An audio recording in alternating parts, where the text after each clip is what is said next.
Study time ടിപ്സിൻ്റെ പുതിയൊരു വീഡിയോയിലേക്ക് എല്ലാവർക്കും സ്വാഗതം. 9th ചാപ്റ്ററിൻ്റെ പാർട്ട് 3 ആണ് ഇന്നത്തെ വീഡിയോയിലൂടെ നോക്കാൻ പോകുന്നത്.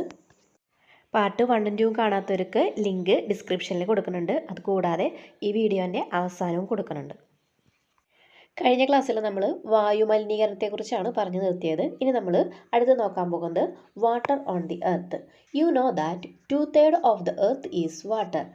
നമുക്കറിയാവുന്ന കാര്യം തന്നെയാണ് ഇവിടെ പറഞ്ഞിരിക്കുന്നത്. അതായത് ഭൂമിയുടെ 2/3 ഭാഗവും ജലമാണെന്നാണ് പറഞ്ഞിരിക്കുന്നത്. ഇവിടെ 2-3 പിക്ചറുകളൊക്കെ തന്നിട്ടുണ്ട്. ഒന്ന് മഞ്ഞ്, അതുപോലെ തന്നെ കടൽ, അതുപോലെ തന്നെ പുഴ, ഇതിൻ്റെയൊക്കെ ചിത്രങ്ങളൊക്കെ തന്നിട്ടുണ്ട് അല്ലേ.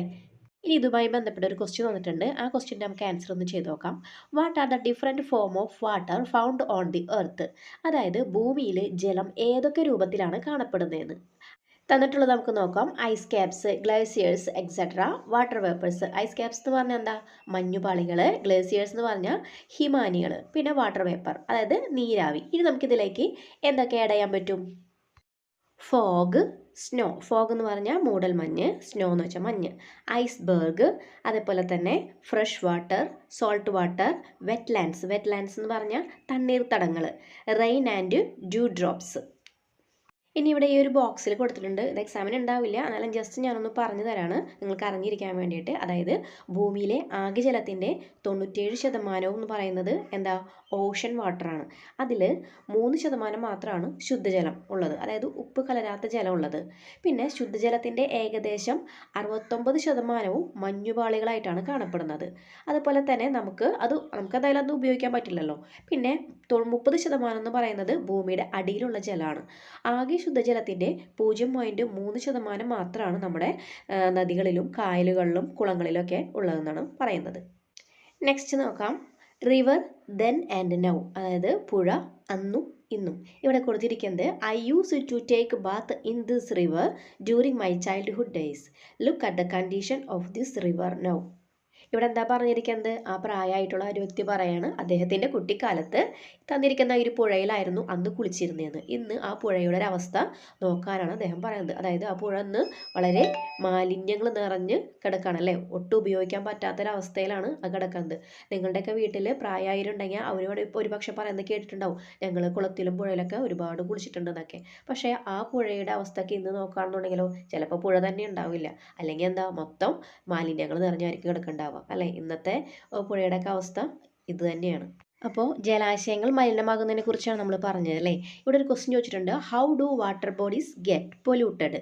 ജലാശയങ്ങൾ എങ്ങനെയൊക്കെയാണ് മലിനമാകുന്നതെന്ന് ഇവിടെ പറഞ്ഞിട്ടുള്ള പോയിന്റ്സ് നമുക്ക് നോക്കാം. Disposal of plastic waste, plastic മാലിന്യങ്ങൾ വലിച്ചെറിയൽ. പിന്നെ അതുപോലെ തന്നെ സ്പില്ലേജ് ഓഫ് കെമിക്കൽ സബ്സ്റ്റൻസസ്, രാസവസ്തുക്കൾ ഒഴുകിയെത്തൽ. ഇനി ഇതിലേക്ക് നമുക്ക് കൂടുതൽ പോയിന്റുകൾ ആഡ് ചെയ്യാം. Factories release harmful chemicals and toxic waste directly into rivers and lakes.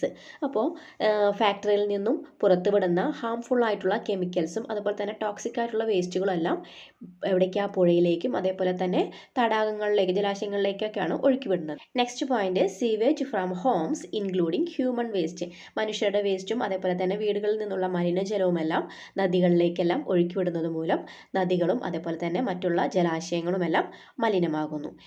Next നോക്കാം. Given below is the picture of a water body polluted by algae. അതായത് പായലുകളും ആൽഗകളും നിറഞ്ഞ് മലിനമായ ഒരു ജലാശയത്തിൻ്റെ ചിത്രമാണ് ഇവിടെ തന്നിരിക്കുന്നത്. ഇനി നമുക്ക് അതിന് താഴെ ഒരു ക്വസ്റ്റ്യൻ കൊടുത്തിട്ടുണ്ട്. What is the reason for this condition of the water body? അതായത് എന്താണ് ജലാശയത്തിൻ്റെ ഈ അവസ്ഥയ്ക്ക് കാരണം?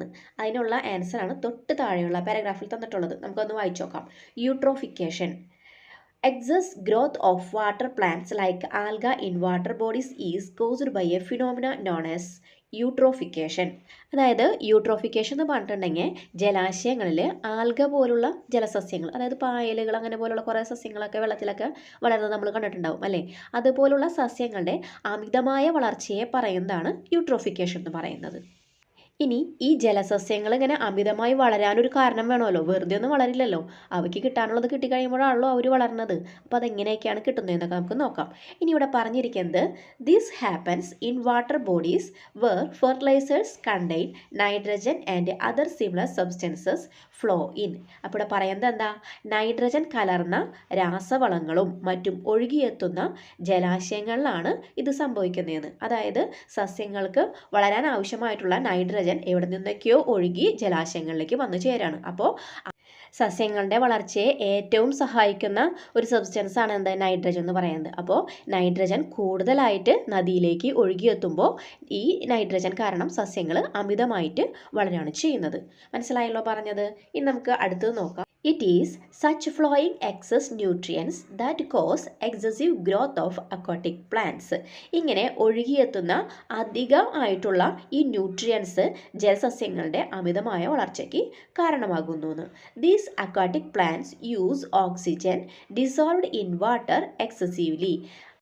അതായത് ഈ ജലസസ്യങ്ങൾ ജലത്തിൽ ലയിച്ചു ചേർന്ന ഓക്സിജൻ അമിതമായിട്ട് ഉപയോഗിക്കുന്നു. Due to this, other plants and animals in water die without getting oxygen and ecosystem that existed in the water body get disturbed. അപ്പോൾ ഇവിടെ എന്താ സംഭവിക്കുക? ഇതുമൂലം ജലത്തിലെ മറ്റ് സസ്യങ്ങളും ജന്തുക്കളും ഓക്സിജൻ ലഭിക്കാതെ നശിക്കുകയും ജലാശയത്തിൽ നിലനിൽക്കുന്ന ഒരു എക്കോസിസ്റ്റം തകിടം മറിയുകയും ചെയ്യുന്നു. അപ്പോൾ ഞാനൊന്നും കൂടി ഷോർട്ടാക്കിയിട്ടൊന്ന് പറയാം. അതായത് ജലത്തിലേക്ക് വളരെ കൂടിയ അളവിൽ ന്യൂട്രിയൻസ് ഒഴുകിയെത്തുമ്പോൾ ജലത്തിലുള്ള സസ്യങ്ങളെല്ലാം അതിനെ സ്വീകരിച്ചിട്ട് കൂടുതലായിട്ട് വളരും. കൂടുതലായിട്ട് വളർന്നു കഴിയുമ്പോൾ അവർക്ക് ഒരുപാട് ഓക്സിജൻ വേണ്ടി വരും അല്ലേ? അപ്പോൾ അവരെന്ത് ചെയ്യും? ജലത്തിൽ ലയിച്ചേർന്ന ഓക്സിജൻ എല്ലാം ഉപയോഗിക്കും. അപ്പോൾ ജലത്തിലുള്ള മറ്റ് ജന്തുക്കൾക്കായാലും മറ്റ് ജലസസ്യങ്ങൾ, ജലത്തിൻ്റെ അടിയിലുള്ള കുറച്ച് സസ്യങ്ങളൊക്കെ ഉണ്ടാവുമല്ലോ, അവയ്ക്കെല്ലാം ഓക്സിജൻ കിട്ടാതെ അതെല്ലാം നശിച്ചു പോകുന്നു എന്നാണ് പറയുന്നത്. അപ്പോൾ ഇതിൽ നിന്ന് നിങ്ങൾക്ക് എന്ത് മനസ്സിലായി? Now it is understood that water pollution is the reason for the destruction of ecosystem. അതായത് ഒരു ആവാസ വ്യവസ്ഥയുടെ നാശത്തിന് ജലമലിനീകരണം കാരണമാകുന്നു എന്ന് നമുക്കിതിൽ നിന്ന് മനസ്സിലാക്കാം.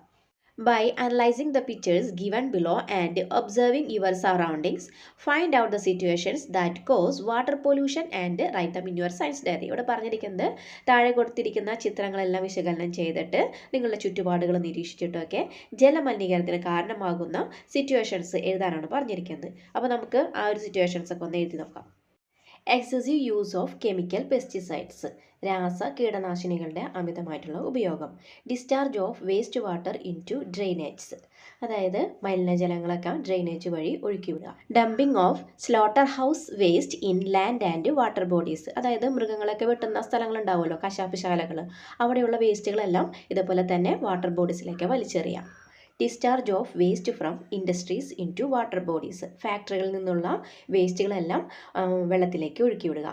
Sewage discharge into water bodies, ഇപ്പോൾ മലിനജലങ്ങളെല്ലാം ഒഴുക്കിവിടുക ജലത്തിലേക്ക്. അതുപോലെ തന്നെ people are throwing garbage, plastic and household waste directly into water bodies. അതുകൂടാതെ ആളുകൾ പ്ലാസ്റ്റിക്കുകൾ, മാലിന്യങ്ങൾ, അതുപോലെ തന്നെ വീടുകളിൽ നിന്നുള്ള വേസ്റ്റുകളെല്ലാം വെള്ളത്തിലേക്ക് വലിച്ചെറിയുന്നു. അപ്പോൾ ഇതുമൂലമൊക്കെയാണ് വാട്ടർ ബോഡീസ് പൊല്യൂട്ടഡ് ആവുന്നത്. ഇനി താഴെ ഒരു ക്വസ്റ്റ്യൻ പറഞ്ഞിട്ടുണ്ട്, നമുക്ക് നോക്കാം. അത് you have listed that situations related to water pollution, discuss its consequences and write them in your science diary. അപ്പോൾ മലിനീകരണവുമായി ബന്ധപ്പെട്ട്, അതായത് ജലമലിനീകരണവുമായി ബന്ധപ്പെട്ടുള്ള സിറ്റുവേഷൻസ് ഒക്കെയാണ് നമ്മൾ ഇതുവരെ പറഞ്ഞത് അല്ലേ? ഇനി അതുമൂലമുണ്ടാകുന്ന കോൺസിക്വൻസസ്, അതായത് പ്രത്യാഘാതങ്ങൾ എന്തൊക്കെയാണെന്ന് എഴുതാനാണ് പറഞ്ഞിരിക്കുന്നത്. അപ്പോൾ നമുക്കതൊന്ന് എഴുതാം. Polluted water contains harmful germs like bacteria, virus and parasites that can cause diseases such as cholera, typhoid, dysentery and hepatitis. അപ്പോൾ ഇവിടെ പറയുന്നത് മലിനമായിട്ടുള്ള ജലത്തിൽ ഒരുപാട് ഹാംഫുൾ ആയിട്ടുള്ള ബാക്ടീരിയ, വൈറസ്, അതുപോലെ തന്നെ പാരസൈറ്റ്സ് ഒക്കെ ഉണ്ടാവും. ഇത് പലവിധ അസുഖങ്ങൾക്കും കാരണമാകും. അതായത് കോളറ, ടൈഫോയിഡ്, ഡിസെൻട്രി എന്ന് പറഞ്ഞിട്ടുണ്ടെങ്കിൽ വയറിളക്കം, ഛർദിയും അതുപോലുള്ള അസുഖം ഉണ്ടല്ലോ അത്. പിന്നെ ഹെപ്പറ്റൈറ്റിസ് എന്ന് പറഞ്ഞിട്ടുണ്ടെങ്കിൽ കരൾ വീക്കം, അതുപോലുള്ള അസുഖങ്ങൾക്കൊക്കെ കാരണമാകുന്നു. Toxic chemicals, sewage and plastic waste harm fish and other aquatic animals. കൂടാതെ ടോക്സിക് ആയിട്ടുള്ള കെമിക്കൽസ്, മലിനമായ ജലമൊക്കെ തടാകങ്ങളിലേക്ക് ഒഴുക്കിവിടുന്നത്, പ്ലാസ്റ്റിക് വേസ്റ്റുകളെല്ലാം ഫിഷ് അതുപോലുള്ള ജലാശയ ജീവികളെല്ലാം ഹാനികരമായിട്ട് ബാധിക്കുന്നു. Pollutants like micro plastic and heavy metals can build up in the bodies. കൂടാതെ മൈക്രോ പ്ലാസ്റ്റിക്കുകൾ അതുപോലെ തന്നെ മെറ്റൽസ് എല്ലാം ഈ ജലജീവികളുടെ ശരീരത്തിൻ്റെ ഉള്ളിലേക്ക് പ്രവേശിക്കുകയും അങ്ങനെ അവയുടെ നാശത്തിന് കാരണമാകുകയും ചെയ്യും. Chemicals from factories and farm can also contaminating ground water. പിന്നെ അതുകൂടാതെ കെമിക്കൽസ് ഫാക്ടറീസിൽ നിന്നും ഫാംസിൽ നിന്നും വരുന്ന കെമിക്കൽസ് എല്ലാം ഭൂഗർഭജലം, അതായത് നമ്മുടെ ഭൂമിക്കടിയിലുള്ള ജലത്തിനെ മലിനമാക്കുകയാണ് ചെയ്യുന്നത്. ഇനി അടുത്തൂടെ പറഞ്ഞിരിക്കുന്നത് എന്താ? It is our duty to protect water sources from all types of pollution. അതായത് എല്ലാ രീതിയിലുമുള്ള മലിനീകരണത്തിൽ നിന്നും ജലസ്രോതസ്സുകളെ സംരക്ഷിക്കേണ്ടത് നമ്മുടെ കടമയാണെന്ന്. ആ പറഞ്ഞത് ശരിയാണല്ലോ അല്ലേ? ജലസ്രോതസ്സുകളെല്ലാം നശിച്ചു പോയി കഴിഞ്ഞിട്ടുണ്ടെങ്കിൽ അത് നമ്മളെ തന്നെയായിരിക്കും ബാധിക്കുക. പിന്നെ ഇവിടെ പറഞ്ഞിട്ടുണ്ട്, what measures can we adopt to make water sources free from pollution. അതായത് ജലസ്രോതസ്സുകളെ മാലിന്യമുക്തമാക്കാൻ എന്തൊക്കെ നടപടികൾ നമുക്ക് സ്വീകരിക്കാൻ കഴിയുന്നു. നമുക്ക് അതിൻ്റെ ആൻസർ എഴുതാം. What measures can we adopted to make water sources free from pollution? Reducing waste, recycling materials and reusing products can help minimize the amount of waste. അതായത് വേസ്റ്റുകൾ കുറയ്ക്കുക, ഒരു പ്രാവശ്യം ഉപയോഗിച്ചിട്ട് വീണ്ടും ഉപയോഗിക്കാൻ പറ്റാവുന്ന മെറ്റീരിയൽസും അതുപോലെ തന്നെ പ്രൊഡക്ട്സ് ഒക്കെ നമ്മൾ ഉപയോഗിക്കുകയാണെന്നുണ്ടെങ്കിൽ വേസ്റ്റുകളൊക്കെ നമുക്ക് മിനിമൈസ് ചെയ്യാൻ പറ്റും. Encourage the use of organic fertilisers and natural pest control methods. അതുപോലെ തന്നെ ജൈവവളങ്ങളൊക്കെ ഉപയോഗിക്കുക. കീടങ്ങളെയൊക്കെ നിയന്ത്രിക്കാൻ വേണ്ടിയിട്ട് നാച്ചുറൽ ആയിട്ടുള്ള പെസ്റ്റ് കൺട്രോൾ മെത്തേഡ്സ് ഒക്കെ ഉപയോഗിക്കുക. ടെക്സ്റ്റ് ബുക്കിലെ എല്ലാ ക്വസ്റ്റ്യനും ഞാൻ ആൻസർ തരുന്നത് ഈ ചാപ്റ്ററിൽ നിന്ന് വരുന്ന ഒരു ക്വസ്റ്റ്യനും നിങ്ങൾക്ക് ആൻസർ ചെയ്യാൻ പറ്റാതെ വരരുതെന്ന് വിചാരിച്ചിട്ടാണ്. അതുകൊണ്ട് എല്ലാവരും നന്നായി പഠിക്കണം കേട്ടോ. Which are the qualities drinking water should have? അതായത് കുടിവെള്ളത്തിനുണ്ടായിരിക്കേണ്ട ഗുണങ്ങൾ എന്തെല്ലാമാണെന്ന്. In the following statements put a tick mark against the qualities that drinking water should possess. ഇവിടെ പറഞ്ഞിരിക്കുന്നുണ്ട്, താഴെ തന്നിട്ടുള്ള പ്രസ്താവനകളിൽ കുടിവെള്ളത്തിന് ഉണ്ടായിരിക്കേണ്ട ഗുണങ്ങൾക്ക് നേരെ ടിക്ക് മാർക്ക് ചെയ്യാനാണ് പറഞ്ഞിരിക്കുന്നത്. അപ്പോൾ നമുക്ക് നോക്കാം. ക്ലിയർ വാട്ടർ, അതായത് വെള്ളം എപ്പോഴും ക്ലിയർ ആയിരിക്കണം അല്ലേ, തെളിഞ്ഞ ജലമായിരിക്കണം. കലങ്ങിയിരിക്കുന്ന വെള്ളം ആർക്കെങ്കിലും കുടിക്കാൻ ഇഷ്ടമുണ്ടാവോ? ഇല്ല അല്ലേ. അടുത്ത് നോക്കാം, കളർലെസ് ആൻഡ് ഓർഡർലെസ്. അടുത്തത് നിറവും മണവും ഇല്ലാതിരിക്കുക. ഇത് ശുദ്ധമായ വെള്ളത്തിൻ്റെ കാര്യമാണ് പറയുന്നത് കേട്ടോ, അല്ലാണ്ട് സ്ക്വാഷ് കലക്കിയ വെള്ളത്തിൻ്റെ കാര്യമല്ല പറയുന്നത് കേട്ടോ.